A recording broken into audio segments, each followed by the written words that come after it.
한번 전사님 기도해 주시고. 아버지 하나님 감사합니다. 저희를 국민에 의해서 주님의 말씀을 배우게 해주시니 감사합니다. 강의하시는 목사님에게 강건함을 주시고 병 우리에게 은혜를 베풀어 주셔서 하나님을 더하고 하나님을 기뻐하며 주님께서 주시고자 하는 모든 것을 누릴 수 있는 이 시간 내게 인도해 주시옵소서. 감사드리며 이 모든 말씀을 주 예수 그리스도의 이름으로 기도드립니다. 아멘. 자, 우리 지난번에 우리 수요리 문답, 웨스트민스터 수요리 문답 중요한 것들 1번하고 또 그 선택까지 했고요. 그다음에 이제 삼위일체가 이제 중요한 건데 이제 우리 삼위일체는 오늘 앞 시간에 했고요. 그다음에 이제 수요리 문답에서 이제 핵심 중간에 우리 이제 하나님이 사람에게 요구하는 의무라고 해서 이제 십계명이 중간에 아주 굉장히 비중 있게 나오고, 그 다음에 마지막에 뒷부분에 가면 이제 주기도문이 나오면서 이제 수요일 문답 이게 다 끝나는데요. 그래서 그 중간에 우리 수요일 문답 아마 이번하고 다음 달 4월 달까지 하면은 십계명은 다 할 수 있을 것 같은데요. 먼저 그 십계명의 서론입니다. 하나님이 사람에게 요구하는 의무, 미가서 6장 8절입니다. 같이 한번 읽겠습니다. 사람아, 주께서 선한 것이 무엇임을 내게 보이셨나니 여호와께서 내게 구하시는 것은 오직 정의를 행하며 인자를 사랑하며 겸손하게 내 하나님과 함께 행하는 것이 아니냐. 그래서 수요일 문답 39, 40, 41, 42, 43, 44번 같이 한번 읽겠습니다. 하나님이 사람에게 요구하시는 의무는 무엇입니까? 하나님이 사람에게 요구하시는 의무는 그분의 계시된 뜻에 대한 순종입니다. 40번 하나님이 처음에 사람에게 그의 순종의 법칙으로 무엇을 계시하셨습니까? 하나님이 처음에 사람에게 그의 순종을 위해 계시하신 법칙은 도덕법이었습니다. 그리고 41번 도덕법은 어디에 요약적으로 표현되어 있습니까? 답, 도덕법은 십계명 안에 요약적으로 포함되어 있습니다. 그 다음에 41번 십계명의 요점은 무엇입니까? 십계명의 요점은 우리의 온 마음과 온 영혼과 온 힘과 온 뜻을 다해 우리 주 하나님을 사랑하고 우리의 이웃을 우리 자신과 같이 사랑하는 것입니다. 그리고 43번 십계명의 서문은 무엇입니까? 답은 십계명의 서문은 다음과 같이 말씀에 있습니다. 나는 너를 애굽 땅 종되었던 집에서 인도하여 낸 내 하나님 여호와이다. 그러면 44번 십계명의 서문이 우리에게 무엇을 가르쳐 줍니까? 십계명의 서문은 우리에게 하나님이 주이시며 우리 하나님이시며 구속자이시기 때문에 우리가 하나님의 모든 계명들을 지켜야 한다는 것을 가르쳐 줍니다. 자, 우리는 신앙생활, 요번에 이제 제가 이제 강의하겠습니다. 우리는 신앙생활을 하면서 예배를 드리고 기도를 합니다. 그러면서 하나님께 무엇인가를 요구하고 기대하죠. 그런데 우리가 하나님에게 원하는 것이 있는 만큼 하나님도 우리에게 기대하시는 것과 나아가서 요구하시는 것이 있습니다. 그게 이제 그걸 이제 하겠다는 거예요. 그러니까 그 소요리 문답이 여기서 이제 한 앞단락까지 하고 하나님이 어떤 분이신지에 대해서 나오고, 그다음에 이제 하나님이 요구하시는 것들이 이제 이 십계명부터 나옵니다. 그래서 실상 우리는 하나님께 무엇을 기대할 만한 자격이나 요구할 만한 공로가 있을 자들은 전혀 아닙니다. 하나님은 창조주이시고 우리는 피조물이기 때문입니다. 더욱이 우리는 죄와 허물로 죽은 자들입니다. 타락한 우리의 신분이나 지위나 상태나 죄악된 행동으로 인해서 우리의 요구가 하나님 앞에서 정당화되지 못합니다. 그러나 하나님은 얼마든지 우리에게 기대하시고 요구하실 수 있는 분이십니다. 아멘입니까? 네, 아멘이죠. 네. 하나님이 요구하시는 것은 바로 순종입니다. 아까도 우리 좀 나눴죠. 순종. 네, 그래서 창조주 대신 하나님께 순종하는 것은 인간의 본연의 의무입니다. 인간이 내세울 만한 유일한 권리는 오직 순종뿐입니다. 네. 그래서 하나님은 우리에게 빚지신 분이 아니시고요. 우리가 빚진 자들입니다. 우리는 이제 소요리 문답의 둘째 부분으로 이동합니다. 자, 첫 번째 부분은 하나님에 대해서 무엇을 믿을 것인가 였죠. 여기까지, 오늘 이 앞부분까지. 그리고 두 번째는 그 하나님에 대하여 어떻게 행할 것인가 우리가. 이제 그게 이제 십계명부터 나오는 겁니다. 십계명 서문부터 나오는 것이죠. 이 둘은 불가분의 관계에 있는 거죠. 연결되어 있는 거죠. 믿음이 없이 순종이 없고 동시에 순종이 없는 믿음 역시 존재하지 않습니다. 그래서 하나님에 대해서 우리가 무엇을 믿을 것인가를 그 하나님에 대해서 어떻게 행할 것인가를 우리가 연결해야 됩니다. 그래서 참된 믿음이 없이는 참된 순종이 없고 참된 순종이 없이는 내 믿음이 참된 것인지 증명할 수가 없습니다. 그래서 성경은 이 두 가지 명제가 참임을 함께 선언하고 있습니다. 히브리서에 보시면요. 히브리서 저자는 믿음이 없이는 하나님을 기쁘시게 할 수 없다고 했고 야고보는 행함, 즉 순종이 없는 믿음은 죽은 것이라고 했습니다.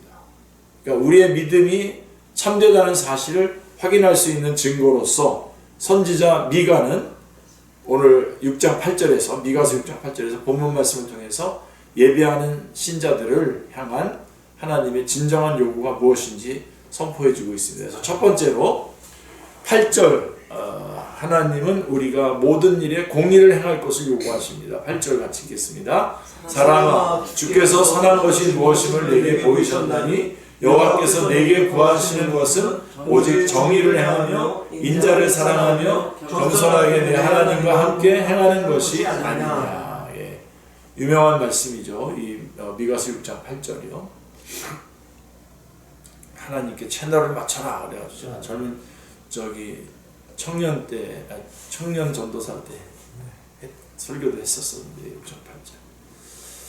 자, 소요리 문답 39번에 보시죠. 39번부터 이제 우리가 하나님이 우리에게 요구하시는 것들을 하는 그 번호인데요. 39번부터인데요. 같이 한번 읽겠습니다. 39번. 하나님이 사람에게 요구하시는 의무는 무엇입니까? 하나님이 사람에게 요구하시는 의무는 그분의 계시된 뜻에 대한 순종입니다. 순종이 나오죠. 하나님의 뜻에 순종하는 것이 그분이 우리에게 요구하시는 의무라고 할 때 본문 말씀에 따르면 그것은 바로 공의를 향하는 것입니다. 그래서 여기서 공의로 번역된 히브리어가 이제 미시파트인데요. 하나님의 인격적 속성 가운데 하나이기도 합니다. 그래서 하나님의 인격이 공의라는 말이죠. 뿐만 아니라 하나님은 이 속성을 하나님을 예배하는 백성들에게도 요구하십니다. 그래서 자, 그렇다면 공의란 하나님과 하나님의 백성의 인격적 속성이라고 할 수가 있습니다. 그래서 선지자 미가가 활동하던 시대는 오늘날에 못지않은 부정부패가 만연했었던 시대죠. 그래서 사회적 약자들이 압제를 당하고 또 가진 자는 더 가지고 가난한 자는 더 가난해지는 악한 구조가 공고화되어 있었습니다. 아주 세팅되어 있었던 거죠. 그래서 거짓말이 미덕이 되었고 속임수가 만연했습니다. 정치인들은 권력을 남용하고 재판관들은 뇌물을 받고 판결을 굳게 했습니다. 이런 사회에서 정의 구현은 한마디로 요원한 일이었습니다. 그래서 미가서 3장 1절로 3절 보세요. 지금 그런 내용인데요. 같이 한번 읽겠습니다. 내가 또 이르노니 야곱의 우두머리들과 이스라엘 족속의 통치자들아 들으라. 정의를 아는 것이 너희의 본분이 아니냐? 너희가 선을 미워하고 악을 기뻐하여 내 백성의 가죽을 벗기고 그 뼈에서 살을 뜯어 그들의 살을 먹으며 그 가죽을 벗기며 그 뼈를 꺾고 다지기를 냄비와 속 가운데에 남을 고기처럼 하는도다. 잘 해석해보면 끔찍합니다. 이 내용들이. 공의를 행해야 하는 지도자들이 도리어 선을 미워하고 악을 기뻐했습니다. 가뜩이나 어려운 백성들을 착취하고 권력 유지를 위해서 이방 나라에 조공을 바치면서 여호와 하나님을 등졌습니다. 이런 상황에서도 여전히 하나님 앞에 나와 거짓 예배를 드리는 그들을 향해서 미가는 통렬한 고발과 함께 그들의 예배를 비난하고 있습니다. 그래서 하나님이 원하시는 하나님에게 채널을 맞춰 하나님이 원하시는 것을 하나님께 드리라는 거죠. 만만에 여기 나오죠. 미가서 6장 6절 7절 8절이 전에 제가 본문이 6절 7절 아까 8절은 읽었고요. 예. 6절 7절 보세요. 같이요. 내가 무엇을 가지고 여호와 앞에 나아가며 높으신 하나님께 경배할까? 내가 번제물로 1년 된 송아지를 가지고 그 앞에 나아갈까? 여호와께서 천천의 수양이나 만만의 강물 같은 기름을 기뻐하실까? 내 허물을 위하여 내 마다들을 내 영혼의 죄를 말미암아 내 몸에 열매를 드릴까? 예. 그리고선 이제 아까 8절이 나오는 거죠. 하나님이 원하시는 거는 공의를 행하며 인자를 사랑하며 겸손히 행하는 것이 아니냐 이렇게 나오는 거죠. 그래서 하나님은 위선자들의 예배를 원치 않으십니다. 이것도 우리가 명심해야 되는. 하나님은 백성들에게 공의를 행하라고 명하십니다. 자, 하지만 위선자들은 그저 종교적 행위를 통해서 하나님의 심판에서 제외될 방법만 찾고 있는 거예요. 진실한 마음을 드리기는커녕 하나님이 흡족해 하실 것이라 생각되면 마다들이라도 희생시킬 착각에 사로잡혀 있었습니다. 그래서 위선자들의 예배는 번제물 1년 된 송아지, 천천의 수양, 만만의 강물 같은 기름, 마다들, 내 몸의 열매 같은 온갖 외적인 의식과 예물로 가득 차 있습니다. 이런 것들을 드리면 되겠지라고 그런 거죠. 천천의 수양, 만만의 강물은 엄청나게 많은 제물을 강조하는 표현입니다. 그러나 진정한 예배에 반드시 필요한 것은 공의를 행하는 것입니다. 공의. 그래서 여호와께서 그것을 선하게 보실 뿐 아니라 우리에게 요구하고 계십니다. 공의를 행하라는 말은 단순히 정의감을 발휘하는 것이 아닙니다. 매사에 공평무사하게 행동하는 것입니다. 올바르고도 공명정대하게 행동하는 것입니다. 아까 우리 좀 김치 그거 더 달린 거는 괜찮은 건가요? 괜찮은 거죠? 무슨 뭐죠? 자, 그런 것들을 지금 원하는 겁니다. 나 자신, 나와 가족과의 관계, 나와 다른 사람, 즉 타인과의 관계, 나와 하나님과의 관계에서 올곧은 태도와 행위로 일관되게 사는 것입니다. 그래서 언제 봐도 저 사람은 저렇게 할 거야, 저렇게 한다고 하는 것이 이렇게 거의 그렇게 정착이 돼야 되죠.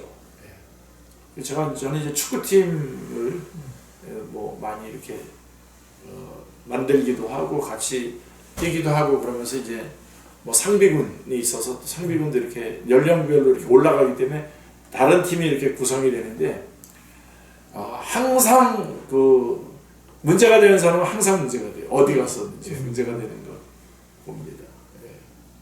저는 항상 어디 가면 무조건 단장을 하라고, 회장하라고 맨날 그래요. 그래서 하라는 대로 다 했어요. 왜냐면 복음 전하기가 좋거든요. 그렇게 돼요. 그래서 그렇게 하긴 했는데 어떻습니까? 이 일관되게 사는 것. 자, 강자든 약자든 상관없이 모든 사람을 불편, 부당함 없이 공정하게 대하는 삶.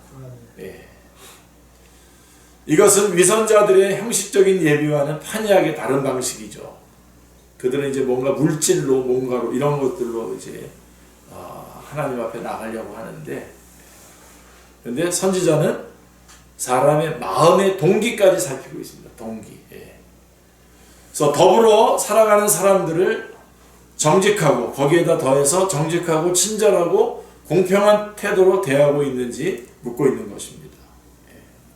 그래서 하나님이 사람에게 요구하시는 신앙은 천천의 수장, 만만의 강물 같은 기름이 아닌 정직히 행동하고 모든 사람을 공평하게 대하는 것입니다. 우리 이런 거 잘하고 있을 것 같이 생각하는데 한번 이렇게 평가를 들어보면요,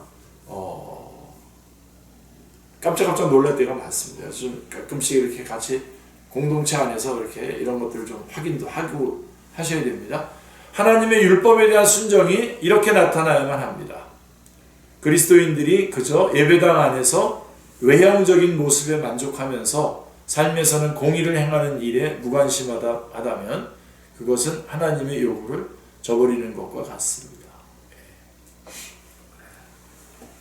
전에 우리 어떤 분이 저한테 우리 교회다 헌금도 안 했는데 그 뭐죠? 그거 띄워달라고 그러더라고요. 맞아. 예. 그러니까 뭐야? 그럼 이제 그때부터 이제 그리고 내가 어떻게 보였나 그런 생각이 들더라고요. 뭐 너무 이제 친밀하고 그렇기 때문에 이제 그렇게 하신 것 같아 굉장히 후회가 되고 있습니다. 그런 것들 이렇게 같이 예를 들면 그런 겁니다. 그런 것들이 이제 우리 안에서 나오는 거죠. 그런 것들을 확인해 보셔야 됩니다. 자, 그래서 제 이제 5계명부터 10계명에 이르기까지 하나님의 요구하는 명령들은 하나님을 예배하는 것과 결코 분리되지 않습니다. 그러니까 우리 1계명부터 4계명은 1계명부터 4계명은 하나님에 관한 것이고 5계명부터 10계명은 사람과의 관계다 그러는데 아니에요. 절대로 그렇지 않습니다. 다 하나님과 관계가 되어 있습니다. 로마서에서도 보면 12장부터 이런 것들이 하나님과 다 연결되어 있는 것을 볼 수가 있습니다. 그래서 여기 보면 부모를 공경하라, 살인하지 말라, 간음하지 말라, 도둑질하지 말라, 내 이웃에 대해 거짓 증거하지 말라, 내 이웃의 집을 탐내지 말라는 계명의 실천은 곧 하나님을 예배하는 것과 다르지 않습니다. 그래서 우리가 그렇게 10계명의 명령들을 지키며 공의를 행해야 하는 근본적인 이유는 하나님이 우리를 종되었던 애굽 땅에서 불러내어 구원하신 주요 구속자이시기 때문입니다. 여기에 근거가 있어요. 그러니까 우리를 구속해 주신 구속에 관련되어 있는 것이죠. 10계명의 서문은 이 사실을 잘 보여주는데요. 소요리 문답 43번을 보십시오. 자, 10계명의 서문은 무엇입니까? 같이요. 10계명의 서문은 다음과 무엇입니까? 10계명의 서문은 다음과 같은 말씀에 있습니다. 나는 너를 애굽 땅 종되었던 집에서 인도하여낸 내 하나님 여호와니라. 이게 그 근거입니다. 이유입니다. 그리고 계속해서 44번에도 보시면 같이요. 10계명의 서문이 우리에게 무엇을 가르쳐 줍니까? 10계명의 서문은 우리에게 하나님이 주님이시며 우리 하나님이시며 구속자이시기 때문에 우리가 하나님의 모든 계명들을 지켜야 한다는 것을 가르쳐 줍니다. 자, 무엇이 공의를 행하는 것입니까? 말과 혀로만이 아니라 행함과 진실함으로 하나님의 계명을 삶의 현장에서 실천하는 것입니다. 우리를 지으신 이도 우리를 구원하신 이도 우리의 생명의 주인도 하나님이시기에 우리는 그분의 피조물이자 구원받은 자이자 생명을 빚진 자로서 마땅히 하나님의 도덕 법칙으로서의 계명을 지켜야 합니다. 그러니까 우리가 하나님으로부터 모든 것들을 다 부여받았기 때문에 하나님께서 요구하시는 그런 도덕 법칙들을 지켜야 한다는 거죠. 그래서 참으로 1계명부터 4계명을 지킴으로 하나님을 예배하는 자가 되고 또 5계명부터 10계명을 지켜내므로 하나님의 말씀에 순종하는 하나님의 사람이 되시기를 기도합니다. 자, 그래서 이제 좀 그 다음에 좀 다음 단계로 넘어가 보면 자, 그럼 두 번째로 하나님이 우리에게 요구하시는 것은 자비함으로 친절을 베풀어 사랑을 실천하는 것입니다. 첫 번째는 공의를 행하는 것이었고 두 번째는 이제 사랑을 실천하는 것이죠. 8절 다시 한번 읽겠습니다. 사람아 주께서 선한 것이 무엇임을 내게 보이셨으니 여호와께서 내게 구하시는 것은 오직 정의를 행하며 인자를 사랑하며 겸손하게 내 하나님과 함께 행하는 것이 아닙니다. 예. 자, 선지자는 둘째로 사랑을 강조합니다. 8절에 인자는 사랑 또는 친절 또는 자비함 정도로 번역이 됩니다. 영어 성경에는 constant love로 되어 있어요. 계속적인 사랑으로 되어 있습니다. 인자. 그러니까 룻기에서 볼 수 있듯이 이 단어는 하나님의 인애와 자비를 상징하는 헤세드입니다. 헤세드. 말하자면 인애와 자비를 사랑하라는 말입니다. 이 말은 상대방에게 늘 사랑이나 친절을 베풀라는 것입니다. 공의를 행하고 사랑을 베풀라는 거죠. 하나님을 사랑하는 일보다 먼저 자비나 사랑을 베풀라는 것은 일견 모순되어 보입니다. 그러나 전혀 그렇지 않습니다. 인애를 사랑하고 인자를 행하는 것이야말로 진정으로 하나님을 사랑하는 표현이기 때문입니다. 여러분 요한일서에도 보면요, 우리가 하나님을 사랑하면 우리가 사람을 사랑하게끔 이렇게 되어 있는데요. 그렇게 생각하는데요. 요한일서 보면은 우리가 서로 사랑하면 하나님을 안다는 거예요. 그러니까 절대로 떨어져 있지 않습니다. 우리 사람과의 관계가 다 하나님과 다 연관되어 있는 것이죠. 예. 그래서 인애를 사랑하고 인자를 행하는 것이야말로 진정으로 하나님을 사랑하는 표현이 되기 때문입니다. 그래서 칼빈은 이 본문 미가서 6.8절을 주석하면서 선지자는 증거나 효과를 통하여 참된 종교가 무엇인지를 제시하는 것이라고 말합니다. 하나님을 향한 예배는 사람을 향한 사랑의 실천과 분리되어 있지 않다는 뜻입니다. 굉장히 중요하죠. 우리나라의 경우는 좀 그렇게 막 급하게 막 전파가 확산되면 복음이 전파되고 확산되면서 조금은 이걸 분리해가지고 일단 하나님 앞에 잘하면 된다라고 하는 것 때문에 이 사람과의 이런 것들을 좀 등한히 한 경향이 있어요. 근데 이제 또 1990년대부터 후반부터 이제 또 그 사람에게 잘해야 된다는 게 막 강조가 되면서 이제 복음이 또 약화됐어요. 지금. 그래서 그때 복음과 상황 그래가지고 그게 이제 존 스토트가 그 대회에서 이제 제시했던 거거든요. 복음 전파와 사회 책임. 그랬는데 이게 무슨 갈라져서 그렇게 강조해야 될 것이 아니라 둘 다 같이 가는 건데 우리는 복음 전파에 힘썼죠. 많이 우리 초창기에 막 사형리 뭐 해가지고 막 했는데 그러다 보니까 이쪽이 부족한 부분들을 이제 또 강조하기 시작했는데 같이 강조해야 되는데 이쪽만 또 강조하다가 그러는 거예요. 누가 예수 믿어라 그러면 전도하면 위에서 기도해주고 같이 그러는 게 아니라 전도하는 그 사람에게 너는 뭐 그렇게 살면서 무슨 전도냐 이렇게 이제 말이 나오는 거예요. 알아 우리 정치하는 사람들 뭐 교회 다닌다고 하는 사람인데 저 사람 뇌물 받는데 저 사람 연루되지 않았냐 그러면서 그쪽을 막 강조하니까 그쪽을 강조하다가 그냥 복음 전파하는 그 중심을 또 잊어버린 거예요. 그래가지고 그런 책들도 많이 나오고 그러면서 문제가 됐는데 여기선 지금 보면 우리 주님께서는 공의를 행하고 인자를 사랑하고 하는 것을 이렇게 이거를 같이 분리되는 것이 아닌 거죠. 그래서 하나님을 향한 예배는 사람을 향한 사랑의 실천과 분리되어 있지 않다라고 하는 것입니다. 그래서 늘 그렇게 얘기했어요. 그런 복음과 상황을 강조하는 그 분들이 저는 뭐 그 분들이 말하는 핵심을 이해를 하면서도 그들을 따라가진 않았어요. 왜 그러냐면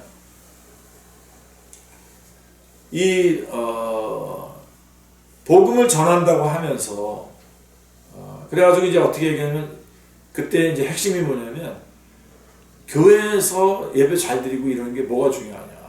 그렇게 예배 드리고 나와서 직장에서 엉터리로 사는데 그래서 여기를 그러니까 주일 예배가 6일 동안을 잘 살기 위한 예배라는 거예요. 이게 도구예요. 근데 여러분 성경은 어떻습니까? 이 일주일을 잘 몰아서 주님 앞에 예배를 잘 드려야 되는 거잖아요. 둘 다 맞는 거잖아요. 그렇게 해서 이렇게 가는 거잖아요. 근데 이쪽만 강조하기 시작하는 거죠. 그러다 보니까 뭐 그리스도의 사랑, 복음, 믿음, 칭의, 성화 뭐 이런 것들 어떤 교리적인 어떤 것들을 얘기하면 저거는 교회만 사랑하고 삶은 엉터리인 사람 이렇게 이분화가 돼버리는 거예요. 그거를 갖다 막 그래서 한쪽만 강조한 교회들은 부흥했어요. 양쪽에서 한쪽만 강조하잖아. 이거를 균형 잡아보려고 막 같이 한 사람들은 다들 이리 떨어져 나고 저리 떨어져 나고 다 떨어져 나고 그랬어요. 그래서 저한테 그랬어요. 어떤 분이 저한테, 아, 목사님네 교회는 목사님에게 너무 깨끗해. 깨끗한 곳에는 고기가 별로 없거든. 물이 너무 맑어. 그러면서 그런 얘기하고 그랬는데요. 예, 하여간 그런 것들이 이렇게 문제가 됩니다. 그래서 그게 분리되는 게 아니거든요. 예, 사단은 자꾸만 이걸 분리해가지고 어쨌든 예수님 못 믿게 하려고 하는 거예요. 여러분, 우리 다 죄인이잖아요. 그래서 우리가 행위로 구원받는 거 아니기 때문에 주님 앞에 와서 믿어야 되죠. 그럼 믿었다면 이제는 바르게 믿었다면 살아야죠. 여러분, 성경은 믿는 사람에게 준 거예요. 이거는 우리 부흥회 하잖아요. 안 믿는 사람을 위해서 하는 게 아니에요. 교회 부흥회, 믿는 사람이 부흥회 하는 거거든요. 그래서 성경도 믿는 사람들에게 주는 말씀들인데, 이거 가지고선 믿는 사람들에게 준 말씀을 가지고 바로 그냥 끄집어내가지고 안 믿는 사람에게 적용하면, 이게 우리가 예정론 이런 것들도 다 안 믿는 사람에게 이걸 그대로 날로 꺼내가지고 거기다 대입하면은 안 되죠. 우리 믿는 사람에게 그 하나님께서 내가 붙잡은 게 아니라 하나님이 주셨다, 하나님이 나를 먼저 선택하신 거다라고 하는 걸 통해서 하나님께 감사하고 하나님께 예배하고 하나님께 영광 돌리라고 하는 그 부분을 말하는 건데, 이거를 너는 안 믿었지 하고서 그쪽에다가 이렇게 바로 날로 들이대면 안 되는 거죠. 근데 여러분, 이거 순서를, 그래서 먼저 하나님 앞에서 믿음, 그러니까 그거를 붙잡고, 그 다음에 그렇게 된 자로서 야고보서가 이제 로마서, 야고보서. 근데 로마서도 믿음만 강조하는 게 아니에요. 로마서 12장부터 가보면요, 그냥 소위 말해서 살벌합니다. 그리스도인이 어떻게 살아야 되지? 살벌합니다. 원수가 와서 숯불을 대면 다 같이 숯불도 주고 그래야 돼요. 다. 그러니까 보통 그리스도인이 된다는 건 정말 계산하셔야 됩니다. 그런데 어쨌든, 그래서 내가 하나님을 사랑한다면 그 증거나 효과를 통해 하나님의 사랑을 입증해야 하는데, 바로 그것이 바로 사람을 향한 친절과 자비를 베푸는 일입니다. 그래서 사도 요한은 이것을 다음과 같이 말씀으로, 요한일서 4장 20절로 21절에 요한일서가 이걸 잘 설명해 주고 있어요. 20절, 21절 같이 한번 보겠습니다. 누구든지 하나님을 사랑하노라 하고 그 형제를 미워하면 이는 거짓말하는 자니, 보는 바 그 형제를 사랑하지 아니하는 자는 보지 못하는 바 하나님을 사랑할 수 없느니라. 우리가 이 계명을 주께 받았나니 하나님을 사랑하는 자는 또한 그 형제를 사랑할지니라. 아주 확실하죠. 그러므로 신앙은 언제나 개인적이며 또한 공동체적이어야 합니다. 그래서 개인이 신앙이 좋으면 그 공동체도 더불어 잘 되어야 합니다. 개인의 뛰어난 믿음은 그 공동체에도 유익이 되어야 합니다.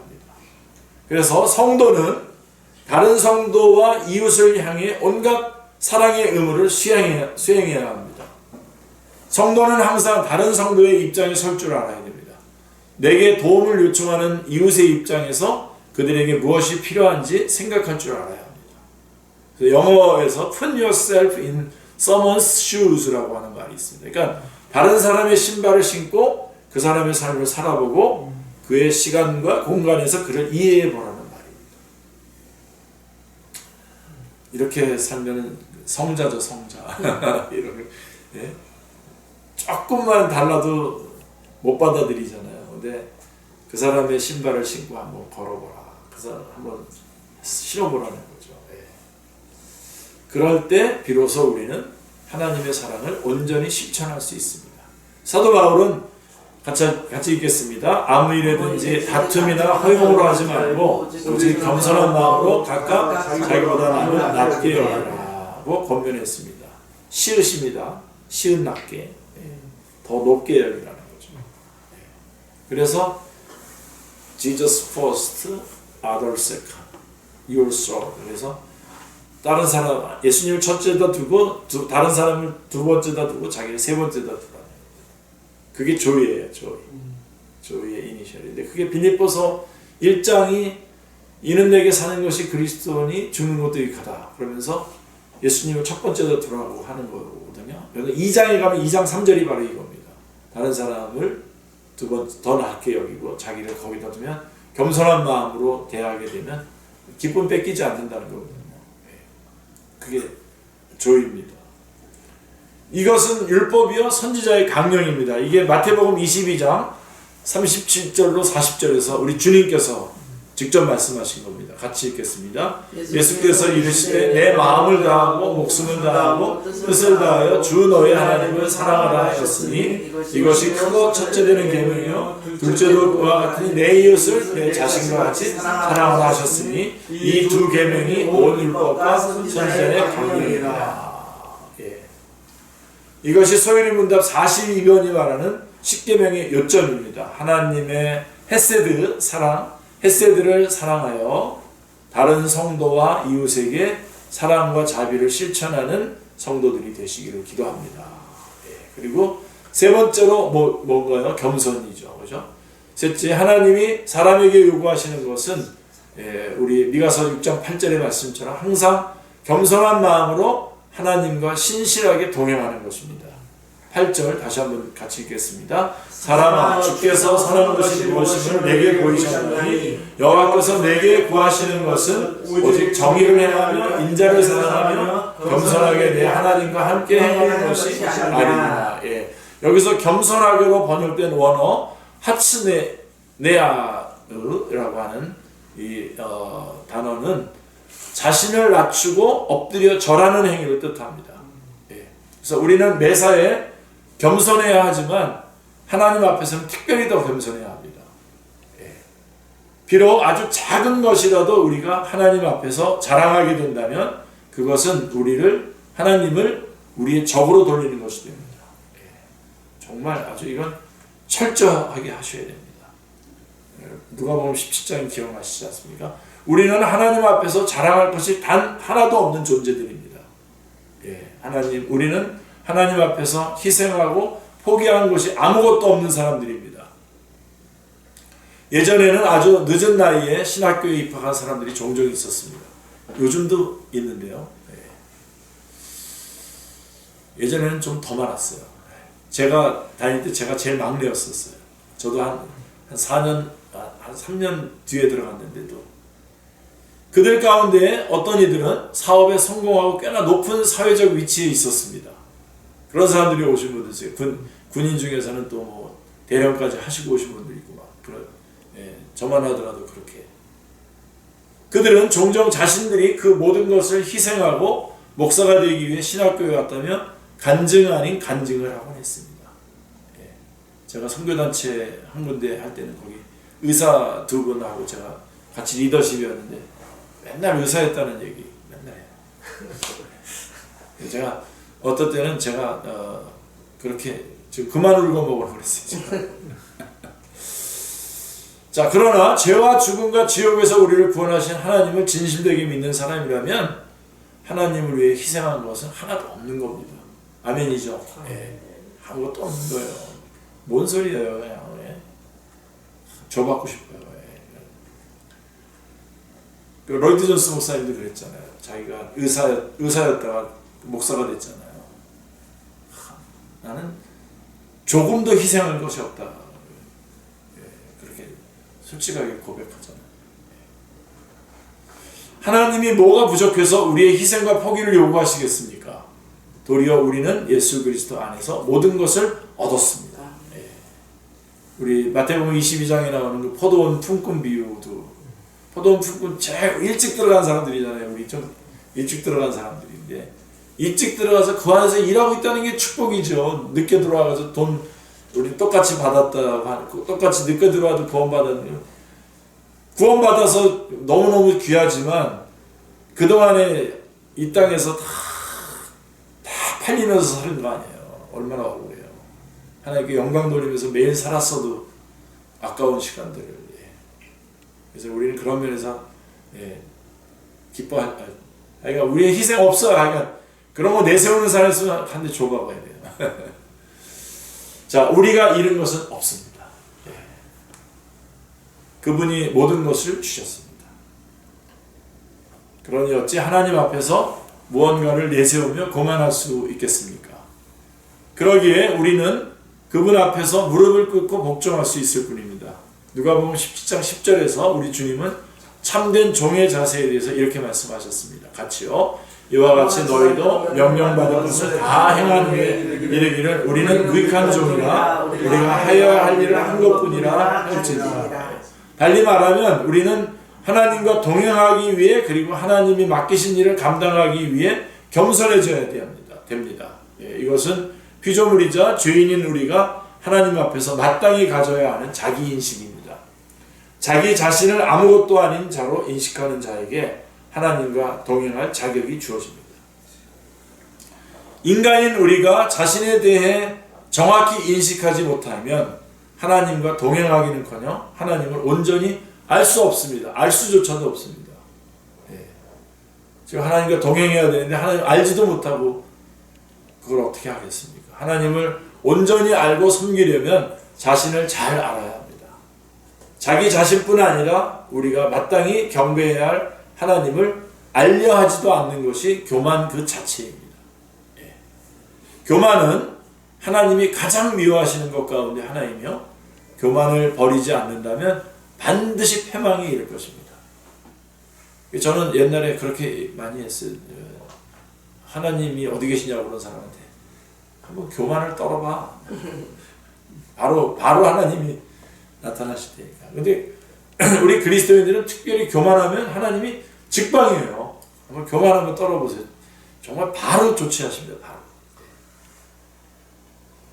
건강 자랑 좀 하다가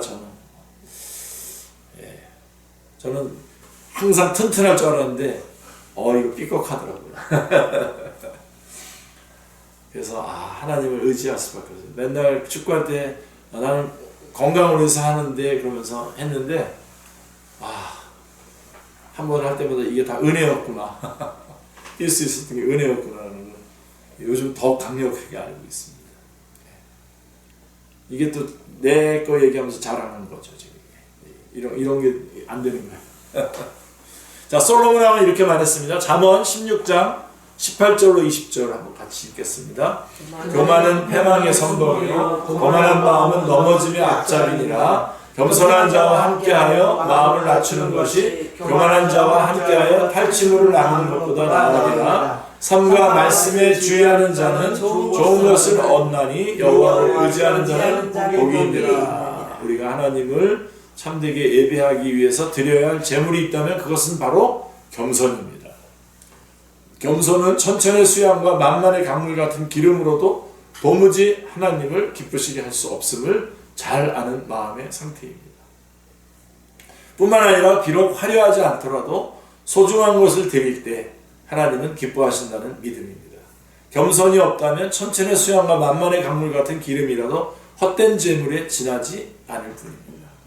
그러므로 우리는 할 수만 있으면 겸손의 제물로 예배를 할 줄 알아야 합니다. 사도 바울은 로마서 12장 1절에서 참된 예배에 대해서 이렇게 교훈하고 있죠. 같이요. 그러므로 형제들아 내가 하나님의 모든 자비하심으로 너희를 권하노니 너희 몸을 하나님이 기뻐하시는 거룩한 산제물로 드리라. 이는 너희가 드릴 영적 예배니라. 우리 몸을 산제물로 드리는 것이야말로 하나님이 기뻐하시는 최고의 예배입니다. 하나님이 사람에게 요구하시는 것은 비단 수직적인 관계만이 아닙니다. 옆으로 하나님은 종종 수평적인 관계를 통해 수직적 관계를 평가하십니다. 나의 삶에서 과연 나의 공의를 행하고 있습니까? 하나님의 계명을 제대로 수용하고 있습니까? 공평하게 사람을 대하고 있습니까? 폭언과 폭력과 폭압을 행사하지는 않습니까? 자신에게는 매우 느슨하게 모든 것을 용납하면서 다른 사람에게는 지나치게 엄격하고 까다롭진 않습니까? 또 그 누구보다도 나 자신에게 계명의 말씀을 엄격하게 적용하고 있습니까? 그 무엇보다도 사랑을 실천하고 있습니까? 여호와 하나님을 사랑하십니까? 이웃을 사랑하고 가족처럼 돌아보는 태도를 잃지 않고 있습니까?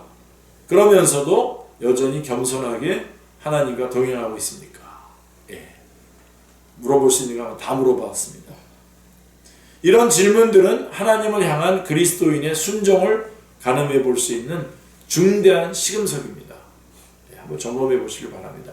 사무엘상 15장 22절에서 선지자 사무엘은 이렇게 말합니다. 같이요. 사무엘이 이르되 여호와께서 번제와 다른 제사를 그의 목소리를 청정하는 것을 좋아하시는 같이 좋아하시겠나이까. 순종이 제사보다 낫고 듣는 것이 수양의 기름보다 나으니. 예.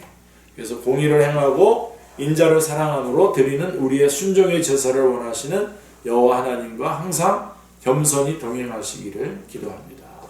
예, 이게 섬은 우리 십계명에 들어가기 전에 우리가 먼저 알아봐야 될 것들입니다. 그래서 칼빈의 기독교 강요 3권, 1권이 성부 하나님, 2권이 성자 하나님, 3권이 성령 하나님의 건데요. 3권이 성령 하나님이니까 구원론이거든요. 구원론. 3권 7장 7절에 보면 우선 그리스도인은 자기에게 도움을 요청하는 바로 그 사람의 입장에 자기를 가져다 놓고서 그 사람의 불행을 마치 자기가 당하는 것처럼 그렇게 안타깝게 여겨야 합니다. 예.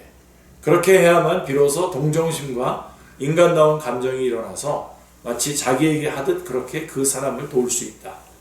이런 자세를 가진 사람은 형제를 도울 때에 오만과 멸시를 드러내므로 도움의 행위를 망쳐버리지도 않을 뿐만 아니라 그 사람이 자기의 도움을 받는다고 해서 깔보거나 그 사람을 자기 수하에 들여고 함부로 대하지도 않을 것이다. 예. 굉장히 아주 칼빈이 아주 우리와 똑같은 삶을 살았다는 걸 알 수가 있겠죠. 그렇죠? 그런 걸 아주 잘 설명해 놓고 있습니다. 이게 첫 번째고요. 그 다음에 그러면 이제 소개만 하겠습니다.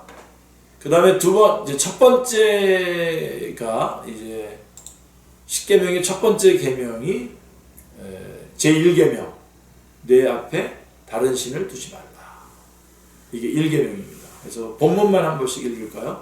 이제 너희는 온 이스라엘 곧 여호와의 회중이 보는 데에서와 우리 하나님이 들으시는 데에서 너희 하나님 여호와의 모든 계명을 구하여 지키기로 하라. 그리하면 너희가 이 아름다운 땅을 누리고 너희 후손에게 끼쳐 영원한 기업이 되게 하리라. 내 아들 솔로몬아 너는 내 아버지의 하나님을 알고 온전한 마음과 기쁜 뜻으로 섬길지어다. 여호와께서는 모든 마음을 감찰하사 모든 의도를 아시나니 내가 만일 그를 찾으면 만날 것이요 만일 내가 그를 버리면 그가 너를 영원히 버리시리라. 자, 그러면 45번 어떤 것이 첫 계명입니까? 두 번 답. 첫 번째 계명은 너는 나 외에는 다른 신들을 내게 주지 말라입니다. 첫 번째 계명에서는 무엇이 요구되어 있습니까? 첫 번째 계명은 하나님의 유일하신 참 하나님이신 것과 우리의 하나님이신 것을 알고 인정할 것을 요구합니다. 또한 그에 상응하는 하나님을 경배하고 영원하게 할 것을 요구합니다. 첫 번째 계명에서는 무엇이 금지되어 있습니까? 첫 번째 계명은 참되신 하나님을 하나님으로서 그리고 우리의 하나님이신 것을 부인하거나 또한 그 하나님께 경배하고 영광 돌리지 않는 것을 금지합니다. 그리고 오직 하나님께만 돌려야 할 그 예배와 영광은 다른 어떤 것에 비치는 것을 금지합니다. 48번 첫 번째 계명에 있는 이 말씀 즉 나 외에는 이라는 말씀에서 우리는 특별히 무엇을 관심을 갖습니까? 첫 번째 계명에 있는 나 외에는 이라는 말씀은 모든 것을 보시는 하나님이 다른 어떤 신을 두는 죄를 주목하여 보시고 또한 그것을 매우 노여워하신다는 것을 우리에게 가르쳐 줍니다. 예. 그래서 그게 이 첫 번째 계명이고요. 두 번째 계명, 네 번째 계명까지 이렇게 앞부분만 정리해 볼게요. 네 번째 계명은 우상을 만들지 말라. 네 번째 계명이나 두 번째 계명은 우상을 만들지 말랍니다. 신명기 12장 32절 같이 읽겠습니다. 내가 너희에게 명하는 이 모든 말을 너희는 지켜 행하고 그것에 가감하지 말지니라. 서열입니다. 49번입니다. 어떤 것이 두 번째 계명입니까? 두 번째 계명은 너를 위하여 새긴 우상을 만들지 말고 또 위로 하늘에 있는 것이나 아래로 땅에 있는 것이나 땅 아래 물속에 있는 것에 어떤 형상도 만들지 말며 그것들에게 절하지 말며 그것들을 섬기지 말라. 나 내 하나님 여호와는 질투하는 하나님이지요 나를 미워하는 자의 죄를 갚되 아버지로부터 아들에게까지 3, 4대까지 이르게 하거니와 나를 사랑하고 내 계명을 지키는 자에게는 1000배까지 은혜를 베푸시리라. 그 다음에 두 번째 계명에서 무엇이 요구되어 있습니까? 두 번째 계명은 하나님이 그의 말씀 안에서 지정하신 모든 종교적 예배와 규례들을 순수하고 온전한 상태로 받아 준수하고 지킬 것을 요구합니다. 그 다음에 51번입니다. 여기입니다. 두 번째 계명에서는 무엇이 금지되어 있습니까? 두 번째 계명은 형상들로 하나님을 예배하거나 하나님의 말씀에 지정되어 있지 않은 어떤 다른 방법으로 예배하는 것을 금합니다. 두 번째 계명에 부과된 근거들은 무엇입니까? 두 번째 계명에 부과된 근거들은 우리에 대한 하나님의 주권과 우리 안에 있는 그의 자격 그리고 그 자신의 예배에 대한 열정입니다. 예, 그까지가 두 번째 계명에 대한 말씀이고 세 번째 계명은 하나님의 이름을 망령되게 부르지 말라. 시편 29편 1절 2절입니다. 너희 권능 있는 자들아 영광과 능력을 여호와께 돌리고 돌릴지어다. 여호와께서 그의 이름에 합당한 영광을 돌리며 거룩한 옷을 입고 여호와께 예배할지어다. 예. 그래서 수요일입니다. 53번입니다. 어떤 것이 세 번째 계명입니까? 세 번째 계명은 너는 내 하나님 여호와의 이름을 망령되게 부르지 말라. 여호와는 그 이름을 망령되게 부르는 자를 죄없다 하지 아니하리라 입니다. 그 다음에 세 번째 계명에서 요구되는 것이 무엇일까요? 무엇입니까? 세 번째 계명은 하나님의 이름들과 칭호들과 속성들과 규례들과 말씀과 사역들의 거룩하고 경외스러운 삶을 요구합니다. 세 번째 계명에서는 무엇이 금지되어 있습니까? 세 번째 계명은 하나님이 자신을 알리시는 것은 그 어떤 것이라도 속되게 하거나 오용하는 일체를 금지합니다. 56번 세 번째 계명에 첨부된 근거는 무엇입니까? 자, 세 번째 계명에 첨부된 근거는 비록 이 계명을 어기는 자들이 사람들로부터는 형벌을 모면할 수 있을지 몰라도 우리 주 하나님은 그들이 그의 의로운 심판을 모면하는 것을 결코 참지 않으신다는 것입니다. 예, 굉장히 강력하죠. 그 다음에 이제 4계명. 예, 4계명이 사실 제일 많이 다룰 게 많습니다.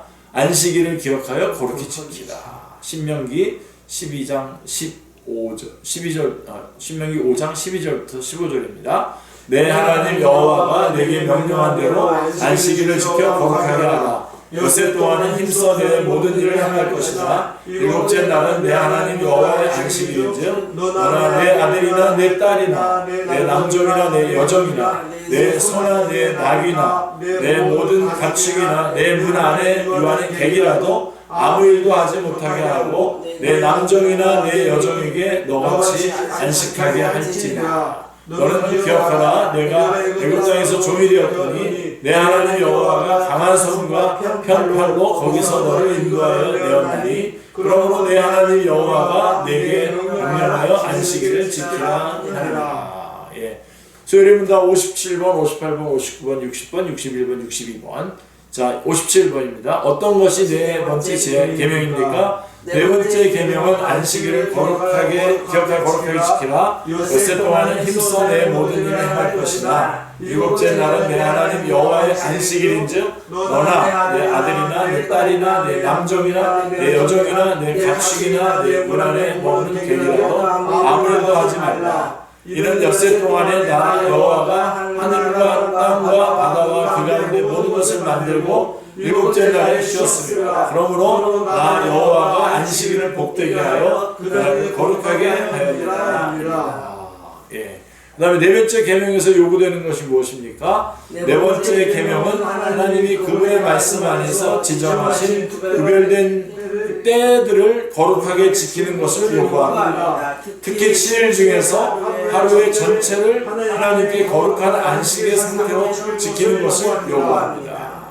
하나님은 7일 중 어떤 날을 한 주간의 안식일로 정하셨습니까? 하나님은 세상의 시작부터 그리스도의 부활까지는 한 주의 일곱째 날들은 한 주간의 안식일로 정하셨습니다. 그리고 이후부터는 한 주의 첫째 날을 한 주간의 안식일로 세상 끝까지 계속되게 하셨는데 이 날이 기독교의 안식일입니다. 안식일은 어떻게 거룩해져야 합니까? 안식일은 다른 날들에게는 합법적인 세속의 업무들과 오락들로부터 그날 하루를 온종일 거룩하게 쉬는 것과 필수적인 일들과 자비의 일들로 여겨질 수 있는 것 외에 모든 시간을 하나님 예배의 공적이며 사적인 예식들에 사용하는 것으로 거룩해져야 합니다. 61번 네 번째 계명에서는 무엇이 금지되어 있습니까? 자, 네 번째 계명은 요구되는 의무들에 대한 간과나 부주의한 이행과 그날의 자체로 죄악된 일을 하는 것과 게으름 또한 우리의 세속적인 업무들이나 오락들에 관한 불필요한 생각들이나 말들이나 일들로 그날을 속되게 하는 것을 금지합니다. 철저합니다. 이거 많겠죠. 여기 내용 하고 싶은 정도인데 네 번째 계명이 첨부된 근거들은 무엇입니까? 네 번째 계명에 첨부된 근거들은 하나님이 우리 자신들의 업무들을 위해 일주일에 6일을 우리에게 허락해 주신 것과 일곱째 날은 하나님의 특별한 정당성을 주장하시는 것과 스스로 모범을 보이시는 것과 안식일을 복되게 하시는 것입니다. 예, 이렇게 4계명까지 살펴보고 거기까지 준비했었어요. 근데 내용을 못했는데 여러분들이 제가 이거 우리 교리 아카데미에다가 내용을 올려놓을 테니까요. 한번 쭉 보시기 바랍니다. 그래서 오늘은 여기까지 하겠습니다. 예. 제가 한번 기도하고 하나님 아버지 감사합니다. 하나님 저희가 더욱더 시간이 가면 갈수록 더욱더 하나님을 알고 싶은 강한 갈망들이 더욱 일어나게 하여 주시옵소서. 하나님을 아는 만큼 우리 자신을 알게 해주시고 하나님 더욱더 주님 앞에 주님의 말씀 앞에 순종하며 나아가는 하나님의 귀한 일꾼들이 다 되게 주님 도와주시옵소서. 오늘 주신 말씀들 개혁교회의 모습이 어떤 모습인지 또 삼위일체 하나님의 그 아름다움을 우리가 보았습니다. 또 십계명의 또 그 앞부분들을 저희가 제목별로 보았습니다. 하나님 이렇게 하나님의 말씀들 저희가 다 알고 열심히 알고 또 하나님 앞에서 하나님께서 행하신 일들을 감사하고 또 그 말씀에 순종하고 또 그 말씀들을 전하고 증거하는 하나님의 일꾼들이 다 되게 주님 도와주시옵소서. 하나님 무엇보다도 하나님 저희가 하나님을 감동시키는 것이 아니라 하나님께서 저희에게 감동을 주셨고 저희가 그 하나님의 하신 일을 더 알아서 하나님 참으로 겸손히 하나님께 영광 돌리며 즐거워하는 하나님을 즐거워하는 생을 이 땅에 주어진 생을 살아갈 수 있도록 저희들을 인도해 주시고 역사하여 주시옵소서. 힘써 하나님을 알게 하여 주시옵소서. 힘써 교리의 말씀들을 잘 알고 그렇게 살아가고 전하고 증거하는 저희들이 되게 주님 도와주시옵소서. 우리 교리 아카데미 가운데 주님 함께해 주시옵시고 하나님 더욱더